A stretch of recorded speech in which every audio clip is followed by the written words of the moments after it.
영화 에이프릴의 딸 리뷰입니다. 지금 이곳은 우리 집이 아니고 에이프릴의 딸 시사회가 열린 이수역 근처에 있는 그 예술영화 전용관이죠. 아트나인이고요. 이곳에서 영화 시사회가 열린 지 진짜 오래됐어요. 진짜 굉장히 한 3년 만에 와보는 것 같아요, 여기를. 여기는 그 이수역 꽤 초고층이 12층에 있는 극장이어서 전망이 굉장히 좋습니다. 예, 방금 끝나는 그 앞에 영상은 아트나인 바깥에 준 야외 카페가 있어요. 거기서 남 보이지 않는 약간 좀 후미진 공간에 숨어가지고 몰래 녹화를 한 겁니다. 그래서 너무 황급하게 녹화를 하는 바람에 영화에 관련된 중요한 사항을 얘기를 못했는데 시사회를 받아보니까 지금 이 영화 에이프릴의 딸이 70회 칸 영화제 주목할 만한 시선에서 심사위원상을 받았다라고 하더라고요. 그럼 무조건 시사회 신청이죠. 그리고 여기 앞에서도 짧게 얘기가 나오지만 이 아트나인은 이수역에 있는 그 12층 고층 건물에 있어서 접근성은 조금 떨어지는데 좀 한갓진 그런 느낌이 있어요. 그래서 굉장히 여유 있고 고요하고 좀 매력 있는 영화관이라고 생각해요. 또 이수역 근처가 맛집도 많고 아트나인 선전하는 것 같네. 이 영화의 특징, 리뷰하기가 아주 어려운 영화입니다. 왜냐면, 일단, 무슨 말을 할 수가 없어요. 영화에 아주 중요한 전개가 되는 몇 가지 관전 포인트가 있잖아요. 근데 그걸 얘기를 해버리면, 영화에 대한 스포일러가 돼버리는 그런 영화예요. 이 개요는, 시놉시스, 이 개요를, 영화사에서 나눠진 이런 걸 보통 보도자료라고 하죠. 보도자료를 보면, 시놉시스, 영화의 개요가, 모성보다 욕망이 앞서는 그녀 에이프릴. 여기 에이프릴이 이 주인공, 영화 속 주인공. 여기서 영화에서 모녀가 등장하거든요. 어머니, 그 딸 둘, 그리고 어린 딸하고 아무튼 사귀다가 아이를 갖게 한 어떤 남자, 17세 남자가 등장하는데 이 에이프릴이 엄마예요. 다시 읽으면 모성보다 욕망이 앞서는 그녀 에이프릴. 아이가 태어나자, 이 아이는 그러니까 자기 딸의 아이, 딸이 애를 낳았으니까 에이프릴은 숨기고 있었던 욕망이라는 이름의 또 다른 얼굴을 서서히 드러내기 시작하는데, 그래서 딸이라도 상관없어, 모든 걸 빼앗을 거야. 근데 실제로 이야기 전개가 이렇지는 않습니다. 그러니까 엄마가 모성보다 자기 욕망이 앞서가지고 뭘 한다, 이건 단순하게 정리된 거고, 시놉시스, 그 이야기의 전개를 실토하기가 너무 어려워요. 그러니까 딸이 아이를 낳은 다음에 이 에이프릴, 그러니까 엄마가 하는 어떤 행동이 있긴 있는데, 그거는 이 딸, 이 극중에서 17세로 묘사가 됩니다. 17세 딸이 철이 없어서 양육을 잘 못해요. 그 자기 아이를.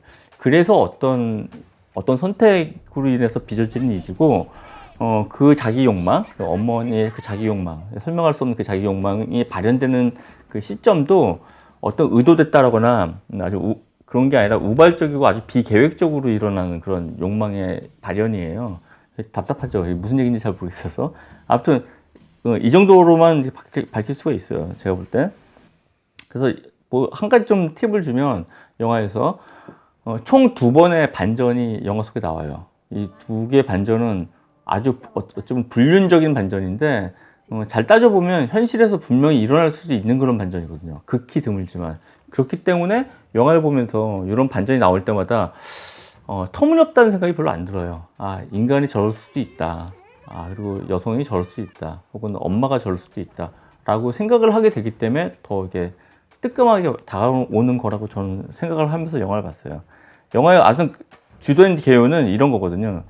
자기 딸, 에이프릴이라는 엄마의 그 딸 둘 중에 딸 하나, 17세 딸이 있어요. 이 17세 딸이 17세의 어떤 소년이랑, 아무튼 그 아이를 갖게 돼요. 그러니까 남자 쪽의 부모는 극렬하게 반대하고, 이 여자 쪽의 엄마인 이 에이프릴이 찾아와가지고 좀 다독이는 그런 과정이 있는 거예요. 그럼 에이프릴의 남편은 또 아주 어린 37살 어린 여자랑 결혼해가지고 또 살고 있는 아주 난장판이에요. 이 집안이. 그런 어떤 상황이에요. 근데 이 17세 미혼 부부라고 말을 해야 되겠죠. 이 감독 인터뷰를 보니까 이 멕시코 감독이거든요. 멕시코에서는 이런 그 10대 이 미혼모들이 아주 흔한 일이라고 하더라고요. 그러고 보니까 한국에서 불과 얼마 전, 바로 이번 달이네요. 4월 달에 대법원에서 확정 판결한 거 있죠. 왜냐면 그 전남 광주에서 그것도 나이가 17세야. 17세 때 16세인 남자애랑 그 그 애를 낳은 그런 경우가 있었어요. 그래서 양가 부모가 반대했는데 둘이 그냥 결혼을 한 거죠. 그러다가 뭐 제대로 되겠어요? 부모가 양가 부모가 반대하고 경제적인 지원도 안 해주니까 나쁜 짓을 많이 하고 그러다가 둘이 사이가 안 좋아진 거죠. 그러다가 지금 이거 실제 있었던 일이에요. 그러다 잠깐만, 나이가 많이 들어서 23세 때 자기 아이가 잠든 그 아파트에다가 불 질러가지고 방화해가지고 아이를 죽였잖아요. 근데 이게 고의 실화가 아니라 방화다라고 대법원에서 판결해서 얼마 전에 그 여성이 20년을 선고받았던가? 아무튼 그런 일도 있었죠. 철없는 사람이 이렇게 연애하다 보면 이런 일도 벌어집니다. 아무튼.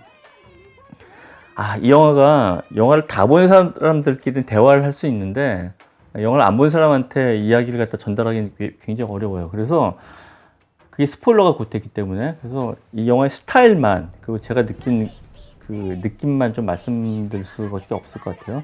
영화는 어쨌든 군더더기 없습니다. 그리고 17세 어떤 미혼모에 대한 양측 부모의 어떤 단칼 같은 어떤 그 처단이라든지 아니면 감싸는 어떤 그런 태도들이 정말 군더더기 없이 잘 묘사가 돼요. 그리고 그 안에 그 등장하는 등장 인물들에 대한 그 상태에 대해서 감정 과잉을 동원한다거나 그러지 않고 아주 리얼하게 그 등장인물의 심정을 전달하는 게 전 참 마음에 들었습니다. 그래서 어쩔 수 없이 이 영화에 대한 평가는 그냥 별점으로 매겨서 끝내는 수밖에 없을 것 같아요. 그래서 이어진 영상에는 제가 이수역 아트나인 그 야외 카페에서 또 남몰래 촬영한 영상, 평점이 나오는 그 영상이 나옵니다. 그걸 보세요. 영화 에이프릴의 딸은 4월 25일 오전 10시 30분에 이수역 근처에 있는 아트나인에서 언론 배급 시사회를 봤습니다. 저는 이 영화에 별점 4개 반 줍니다.